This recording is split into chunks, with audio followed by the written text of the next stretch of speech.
Nós vamos falar de um assunto da maior importância a partir de agora, né? Vai estar conosco, direto de Álvares Machado, interior de São Paulo, mais precisamente dos estúdios da Matsuda, que é a nossa grande parceira, o médico veterinário Juliano Pompei.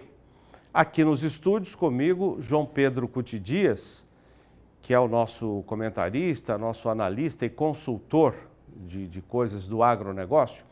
E o assunto importante é o seguinte: estamos no período de transição das águas para o período seco. Vamos ter informações importantes para o pecuarista, de forma que ele consiga passar bem esse período de estiagem, sem perder a qualidade da atividade pecuária. Tudo bem, João Pedro? Obrigado. Tudo bem, Zé Daniel. Esse é um tema que interessa a todo pecuarista, essa questão de transição, desse período que vai acabando as águas e iniciando a seca. Aqui estamos com o Juliano Pompei, que é médico veterinário da Matsuda. E o ano passado eu assisti a uma palestra do Juliano exatamente sobre esse assunto. A transição do período das águas para o período da seca. Nós estamos às portas desse período que é um tabu para muitos pecuaristas, não é? Juliano, muito boa tarde, obrigado. A gente gostaria que você passasse um pouquinho dessa palestra, porque eu achei muito importante, muito interessante. Tenho certeza que o pessoal de casa vai gostar também das informações que você preparou para nós. O que é, na verdade, como é que você define o período de estiagem, essa transição para esse período?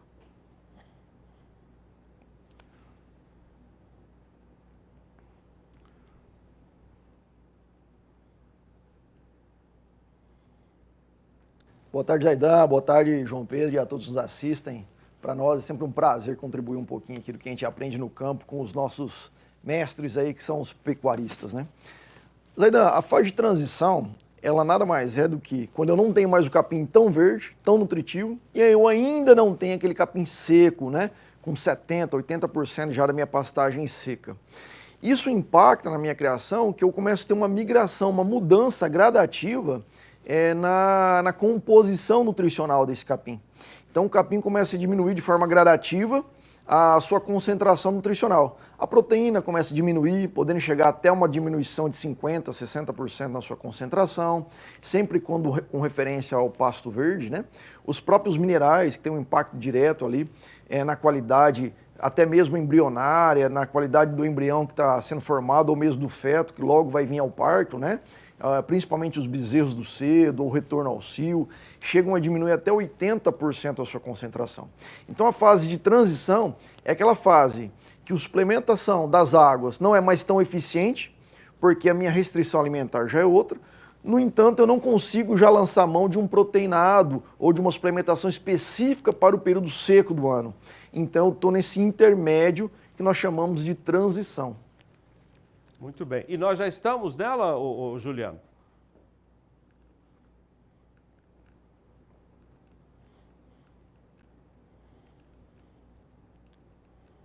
Ele está sem som, né? A gente já está entrando em quase todo o país, né? A gente vai ver aqui um levantamento do NOAA que aponta para nós aqui, Zaidan, que aí é 80% aproximadamente de probabilidade aí de mudança, então, de efeito climático, que dá até então do Laninha para o El Ninho, né? Que se tem aqui. Então, o que acontece nessa fase, só para a gente recordar um pouquinho aqui na memória, a gente estava tendo muita chuva no norte e uma seca mais extrema ao sul do país, tá? E agora começa a se inverter de uma maneira até drástica, rápida até, pelos que o próprio pessoal da climatologia nos diz. E aí o que acontece? É esperado ali em algumas regiões do Brasil, principalmente na área central do Brasil, uma transição um pouco mais gradativa, uma transição que possa se estender um pouco mais, tá? Porque o que acontece no El Ninho? Eu tenho o sul com níveis de chuva abaixo do esperado, né? No norte, níveis de chuva abaixo do esperado, níveis de chuva ali um pouco acima do esperado, porém na faixa central, eu tenho chuvas mais regulares, né? Então, provavelmente, nós tenhamos aí um inverno um pouco mais úmido, o que faz essa transição já se fazer presente, porém se estender ela um pouquinho mais. Então a gente já está assim, a gente anda nos pastos, já vê uma pastagem já mais amarelada, né? Ela tem uma característica já que começa a trazer para nós onde o pasto não está mais tão verde. Eu já começo ali a ter uma miscigenação de folha verde ou aquele verdolento, né? O verde cana que a gente chama, por uma folhagem mais amarelada. Isso já é um indicativo que o teor nutricional desse capim está caindo. E aí sim o pecuarista tem que tomar atenção, porque a qualidade de oferta da pastagem já começa a diminuir, eu já preciso pensar num ajuste de lotação, então ali eu já tenho que buscar algumas estratégias. Se eu não descartei vaca vazia da minha estação, já tenho que descartar esses animais, acelerar com a engorda a terminação de alguns animais, porque a minha pastagem, além de estar sofrendo ali alterações qualitativas quanto à qualidade desse capim, eu também começo ali por uma diminuição da luminosidade, uma diminuição da temperatura que nós temos agora, as pastagens de uma forma geral, principalmente os pânicos, né? Mas as braquiárias também começam a diminuir a sua poder de crescimento, a sua sazonalidade. E aí eu preciso diminuir um pouquinho a minha carga animal, porque o capim está crescendo. Por mais que eu tenha o El Niño presente, eu tenho talvez aí, né, o que tudo indica para nós, um inverno mais úmido, eu não tenho outros fatores importantes para o crescimento desse capim, tá? E o que muita gente está fazendo um pouquinho de confusão. Ah, se vai ter um inverno mais úmido, então o meu capim vai crescer. Não, ele vai permanecer verde, não vai ser uma seca tão intensa quanto nós tivemos nos anos anteriores, porém, eu não tenho luminosidade e eu não tenho temperatura suficiente para o meu capim crescer como cresce no verão. Tá. Juliano, vou passar aqui para o João Pedro, né? E só uma explicação para o pessoal de casa. Há uma pequena demora, um pequeno atraso entre a nossa comunicação. Você vai perceber que o Juliano demora um pouquinho para responder às nossas perguntas, mas é só um atrasozinho que, enfim, ditas essas explicações, vamos seguir aqui com a nossa entrevista, João Pedro. Juliano, essa questão da seca, essa vem para ficar todos os anos, é uma constante, nós temos que pensar todos os anos nesse problema.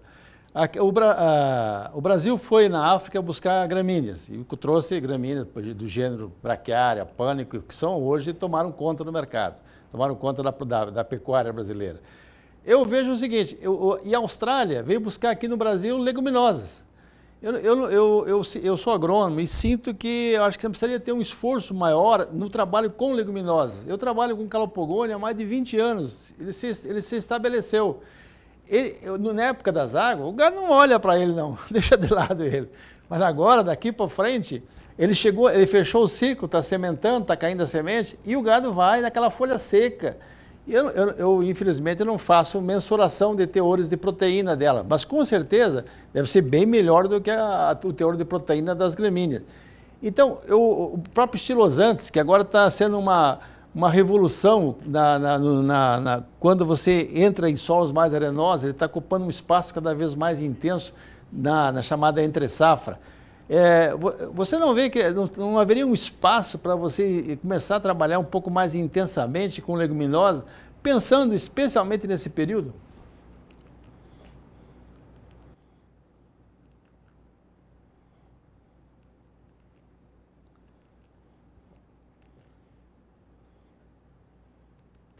Olha, João Pedro, dá para se trabalhar, é o que a gente chama de banco de proteína, né? Você consegue fazer um banco de proteína na pastagem. Aí o que tem que ser levado em consideração é a relação da ingestão ou oferta desse material ao longo de todo o período seco do ano, né? Porque até a gente vai, quer ver, se puder passar um pouquinho aqui, ó, é bem bacana o que o senhor falou, porque a gente tem sim uma sazonalidade muito clara, né, dos pânicos, mesmo dos gêneros de braquiária, e quando eu tenho ali, então, na minha composição ou na minha pastagem, esses bancos de proteína, que pode ser com essas leguminosas, eu acabo fornecendo um pouco de nitrogênio. Porque o grande vilão do período da entre-safra ou da seca, né, é justamente o nitrogênio. A quantidade de proteína que eu tenho nessa dieta. Porque toda proteína vai se transformar em nitrogênio dentro do rumen do animal. Tá? E é isso que a gente tem que estar levando essa concentração desse nitrogênio para que então a microbiota ruminal continue se multiplicando e consiga então digerir aquele material que em certos momentos, né, no período agora seco ou no período de transição, ele vai estar mais grosseiro. O teor estrutural, que é a lignina da planta, vai estar mais presente. Então, quando eu forneço nitrogênio para o meu ruminante, aumenta, acelera a multiplicação dessa microbiota ruminal. E aí eu gosto de fazer aqui um paralelo como se fosse uma fábrica, eu aumento o número de operários, eu estou aumentando o número da minha microbiota ruminal com o nitrogênio. Esse nitrogênio pode vir via suplemento, que é o mais efetivo, porque a gente consegue controlar a quantidade que esse animal come. Tá? Então, fornecendo um proteinário que contém ali níveis adequados de proteína ou nitrogênio, né, você vai estar continuando ali a multiplicação dessa microbiota ruminal. Por isso que ele acaba sendo mais efetivo por eu conseguir mensurar. Agora, quando eu estabeleço na minha pastagem bancos de proteína, sim, com toda certeza eu estou ali dando um aporte a mais para o meu animal, né, de nitrogênio, que é o que limita realmente. Eu tenho um fator que é em termos de disponibilidade de produção de massa, né, se eu manter a mesma carga animal, não vai ter comida para todo mundo. Porém, o que limita de fato é o teor de nitrogênio, porque eu tenho ali uma redução na ordem de 50% a concentração desse nitrogênio, ficando abaixo do mínimo necessário para o ruminante, né? E aí, só para o pessoal em casa entender, o mínimo que eu tenho que dar de proteína para o meu animal é 7% de proteína. Na época das águas, legal, tem ali 9, 10, 12, 14% de proteína no capim verde, mas agora na seca essa proteína cai para 6%, cai para 5%, 4%, ficando abaixo do mínimo necessário. E aí é onde o animal começa a ter uma perca de peso maior. Como consequência, a perda de peso, tem alguma outra consequência com essa situação de estiagem?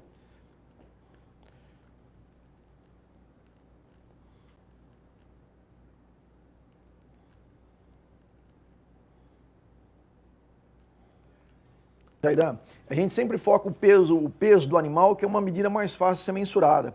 Porque a gente acaba esquecendo um pouquinho que logo depois da seca a gente entra na estação de monta. E é no final da seca que tem o terço final de gestação. E aí eu tenho um outro gráfico aqui que nos ajuda bastante com isso, que traz ali os terços da gestação, né? Então eu vou usar aqui o auxílio da ponta do mouse. Quando eu tenho aqui numa estação tradicional, onde eu busco a minha concepção aqui em novembro, né, outubro, novembro, dezembro, os primeiros meses de gestação é muito tranquilo, porque vão passar em períodos de pasto, né, com uma qualidade melhor ali. Já no terço médio de gestação, eu já começo a entrar então em abril, maio, junho, onde eu já tenho uma escassez nutricional, tanto qualitativa quanto quantitativa. E olha só que interessante, é no terço médio e no terço final que eu tenho o maior crescimento, né, da miogênese, que é a formação do tecido muscular, e da adipogênese, que é tecido de gordura. Então, quando que eu vou colocar o marmoreio? Por mais que eu faça um bom melhoramento genético, eu posso limitar esse desenvolvimento desses genes voltado à maior produtividade no meio da minha gestação para frente. Por quê? Porque é num período mais crítico de alimento. E aí o que acontece? Acontece que restrições alimentares nesta fase, eu vou ter bezerro mais leve, eu vou ter uma ineficiência na deposição de gordura, né? Então aquela capa de gordura que eu quero, eu não consigo ela no confinamento, eu consigo ela na minha gestação.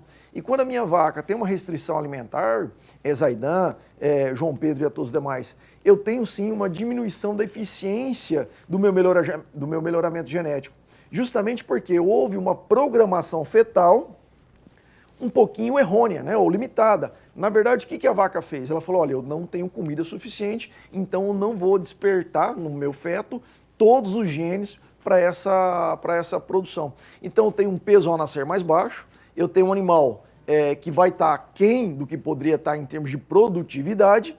E um outro ponto, né? Se a minha vaca parir magra, ela vai demorar muito para reconceber novamente ali. E hoje a pecuária, ela traça ali uma batalha por área, com agricultura, com outras cultivares, né, com outras espécies, com outras culturas ali. Então, se eu demoro 4, 5 meses para emprenhar uma vaca após o parto, isso me traz um custo totalmente desnecessário, porque se eu trabalhar com um proteinado adequado, ajustando a minha nutrição, trazendo um ajuste mais fino ao longo da seca, eu consigo fazer a minha vaca parir num bom score corporal e, além disso, né, o mais vantajoso, fazer com que o bezerro que esteja dentro do útero dela demonstre 100% da sua carga genética. Então, pelo que nós estamos vendo com o Juliano Pompei, muito mais sério do que perder peso, tem uma série de consequências que acabam desmantelando, exagerando um pouco, mas acabam prejudicando muito a atividade pecuária, não é, João Pedro? Sem comida, sem pasto, sem boia, não tem jeito. Mas para você suplementar esse teor de proteína, esse nitrogênio não proteico, como o caso das ureias, etc., você vê como uma alternativa que pode ser incluída nesse processo?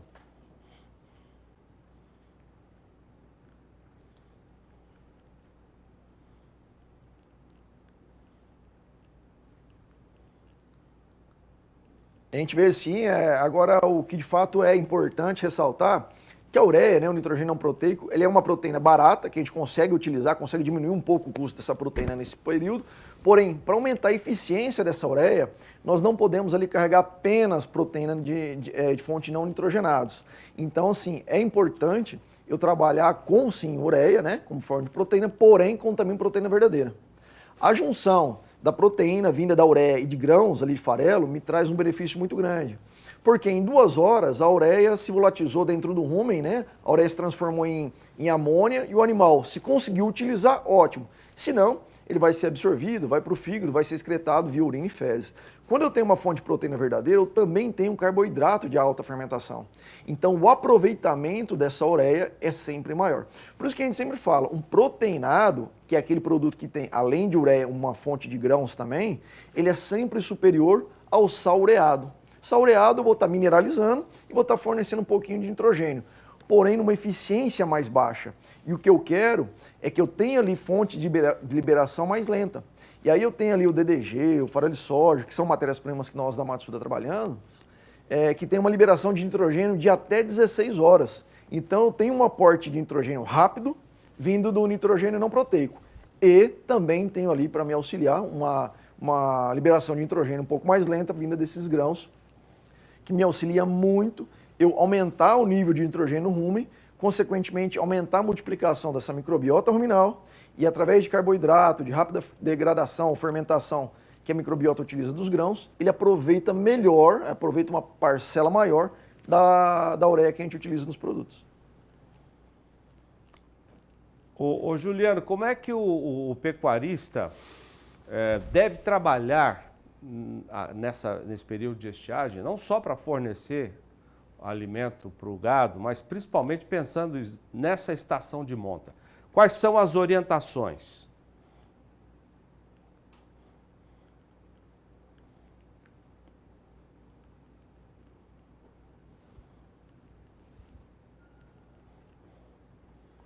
Realmente agora os níveis de proteína. Conforme a pastagem vem diminuindo gradativamente a sua concentração, você tem que lançar a mão de produtos que vá promovendo essa substituição. Eu trouxe rapidamente, Zaidan, para a gente ter uma ideia, né, o que acontece aqui. Né, ó. Eu tenho aqui o verde, que é o mínimo de proteína que esse animal deveria ingerir. Então, se eu pegar um animal de 450 quilos comendo pasto, o mínimo que esse animal tem que comer é 630 gramas para se manter. Porém, a pastagem não fornece. E aí eu tenho um déficit de 180 gramas. Então o que eu devo fazer nesse momento? Eu devo corrigir inicialmente, tá, essa proteína, e que ficando bem claro, né, a gente está falando da proteína, que é o nutriente que limita principalmente, mas eu tenho vários minerais importantes, né? E aí voltando o slide para a tela, eu tenho aqui como é que eu posso fazer isso? Como é que eu posso corrigir essa proteína? Através de um proteinado. Então quando eu forneço aqui um produto, né, um Interfos Boi, Interfos Cria, um Interfos Recria, por exemplo, que me forneça que vai me gerar um consumo de 1 grama por quilo e contenha 40% na sua formulação, eu fecho a exigência que esse animal tem. Ou seja, Zaidan, o que eu tenho que fazer agora, o que o produtor rural tem que fazer agora? É lançar mão de proteinados específicos para a fase de transição, e a hora que seu capim estiver com mais de 70% seco, eu tenho que entrar com um proteinado. Qual que é a diferença de um produto para outro? Níveis de proteína na sua composição, porque ambos vão continuar a fornecendo os macros e micros minerais tão importantes, tá, para as funções ali que os animais precisam e utilização da própria proteína ali, que o nitrogênio que acaba limitando ali. Então, é utilizar um produto específico que contenha na sua formulação fontes adequadas de proteína e energia. Ô Juliano, essa dieta é para as fêmeas apenas? Ou ela também pode ser administrada para os touros da fazenda?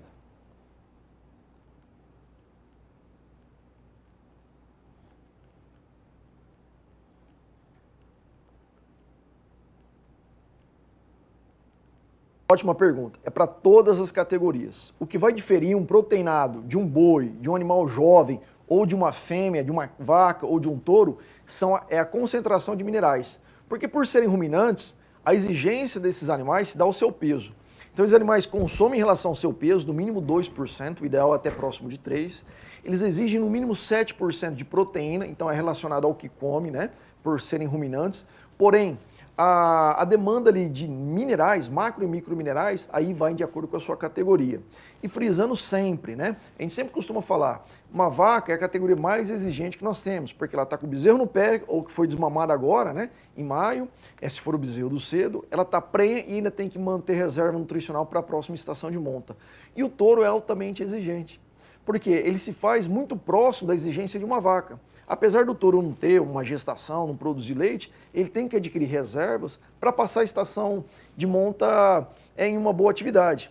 A produção espermática, a produção de sêmen, pouca gente sabe, mas ela leva 60 a 70 dias antes da própria ejaculação. Então, quando o touro vai coletar sêmen, ele vai cobrir uma vaca, ele produziu aquele sêmen 60 dias antes, 70 dias antes.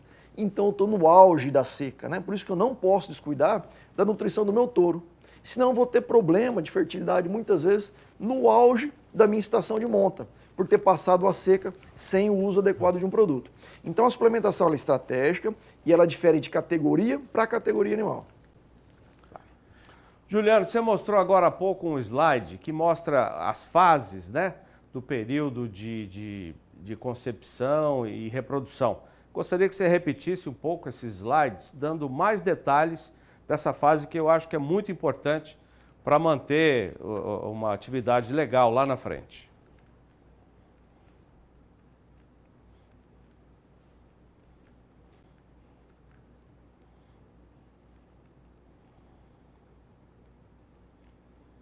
E aí, ó, falando do seu estado maravilhoso, o Mato Grosso do Sul, peguei esses dados aqui em cima do peso dos bezerros. Quando a gente pega o peso, de maior peso dos bezerros, a gente vê que de fato são os bezerros do cedo. E que é o bezerro do cedo? É o bezerro que nasce ali no mês 8, 9, né, o carimbo 8, carimbo 9. E por que isso? Porque ele passou o maior período gestacional numa condição, numa oferta melhor de pasto. Então olha que interessante, ó. Se a gente fizer aqui voltar a fita para trás, né, um retrocesso aqui, ó, esse animal ele foi desmamado e agora junho, julho, quando que ele nasceu? Ele nasceu em agosto, setembro, que é a média do peso, dos melhores pesos dos bezerros mamados dentro do Mato Grosso do Sul, tá? E aí quando eu vou emprenhar, então eu vou iniciar minha estação de monta, e esse ano tudo indica, né, João Pedro, tudo indica que nós vamos ter ali uma normalidade, ou início favorável ali do início das chuvas, logo no começo, então vai dar para mim, se eu tiver feito minha lição de casa, né, vai dar para mim iniciar a minha estação de monta cedo. Eu vou emprenhar essa vaca em novembro e vou passar o primeiro mês, primeiro, segundo e terceiro mês, novembro, dezembro e janeiro. Então, olha o que acontece aqui, ó, no primeiro, segundo, voltando aqui, no primeiro, segundo e terceiro mês de gestação. A miogênese primária, que é a primeira onda, a primeira formação de músculo, né, a formação da primeira musculatura que o animal tem. No terço médio, que a gente chama, né, que é do quarto, quinto e sexto mês de gestação aqui, ó. Quarto, quinto e sexto mês de gestação. Olha quanta coisa acontece dentro do útero da minha vaca. A segunda onda de formação muscular, que é miogênese secundária, ou seja, agora o músculo ele continua crescendo. O que isso quer dizer? Quer dizer que uma célula muscular se transforma em duas células em quatro células em 8 e assim por diante. E junto agora com o tecido de musculatura, músculo, eu começo também a ter aqui, ó, aqui no meu feto, no meu desenvolvimento do meu próximo animal, também o tecido de gordura, adipogênese, que é a formação do tecido adiposo. É no meio da gestação. Então, se eu tenho aqui um período favorável, eu vou ter tudo para que no final da gestação, tá? Aqui no final da gestação, estou com aqui, ó, dos últimos meses antes do parto, eu vou ter a hipertrofia. Sabe que quando o pessoal vai para a academia, faz um monte de exercício, o músculo incha. Inchar o músculo é hipertrofiar. Então eu tenho aqui, Zaidan, e os demais que nos assistem, 30 a 40% do peso ao nascer do meu bezerro. Se eu não uso um proteinado adequado, se eu não ajusto aqui ele, esse bezerro vai nascer leve. E é isso. Certo. Tá, bom, nós ganhamos mais 2 minutos para essa entrevista. Eu vou aproveitar, João Pedro, Juliano, nós estamos vivendo hoje um momento da pecuária que criou-se a figura do boi China, aquele animal que vai se abater com menos tempo, até 30 meses ou 4 dentes.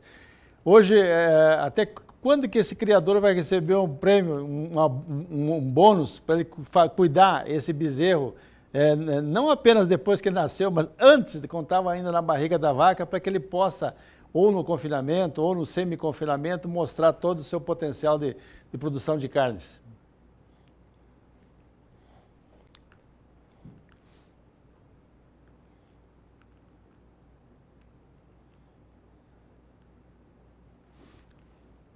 O que nos traz uma melhor viabilidade econômica na pecuária é o ciclo completo. Então, quando você produz o seu bezerro, e você trata um bezerro do cedo, você trata muito bem o útero de uma vaca, você tem um animal mais precoce, sem sombra de dúvida nenhuma.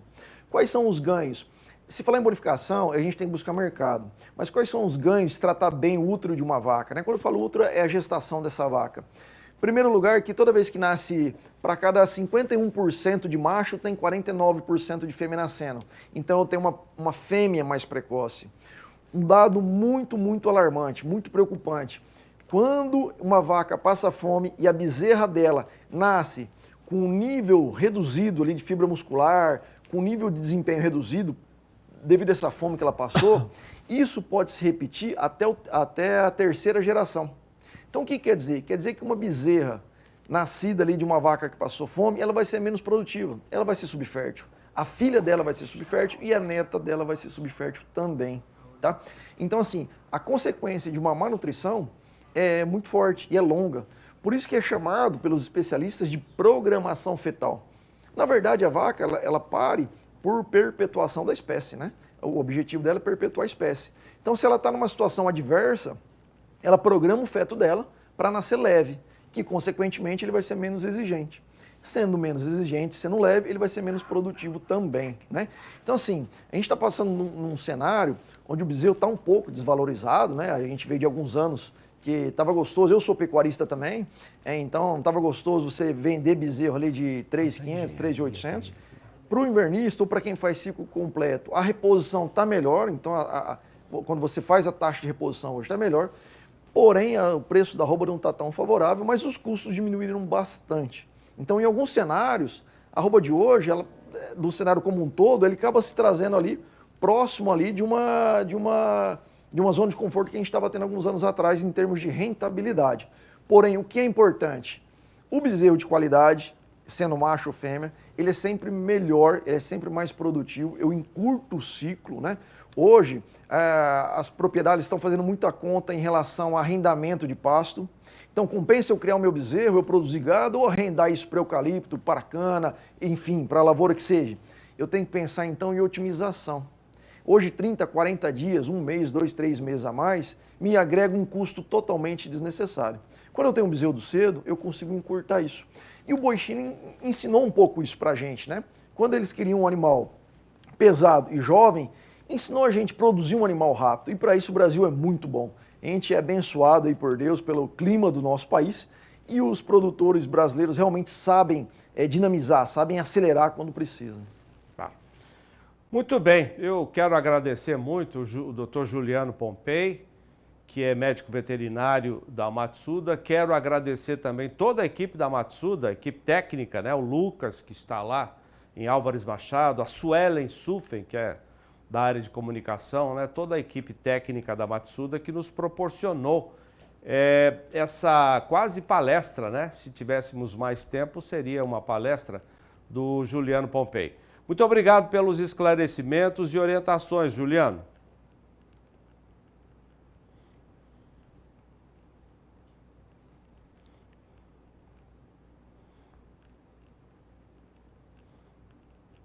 Agradeço, Zaidan, um forte abraço a você, ao João Pedro.